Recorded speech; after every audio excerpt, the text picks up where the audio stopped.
Sepanjang 2021, setidaknya ada 8 kasus yang ditangani Kejari Prabu Muli. 3 diantaranya sudah masuk dalam tahap penuntutan di Pengadilan Negeri Palembang kelas 1A khusus.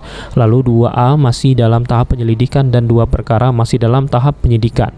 Perkara yang sedang berjalan di pengadilan yaitu kasus dugaan korupsi pemberian kredit modal kerja konstruksi withdrawal approval di Bank BRI dengan kerugian negara senilai 1,2 miliar rupiah. Dari penanganan kasus itu, pihaknya baru berhasil menyita uang sebesar 330 juta rupiah para tersangka yang terjerat tindak pidana korupsi karena melanggar aturan yang berlaku. Kalau untuk penyelamatan dari tindak pidana korupsi ada sekitar 330 juta di bidang apa? BRI. Setahun ini Pak? Iya. Karena rupanya kemarin katanya mau lunasin, rupanya ditunggu-tunggu nggak kunjung datang. Katanya mau lunasin 1,2 M. Nah, rupanya enggak. Cuma 300. Kita hanya nyita yang 300 itu.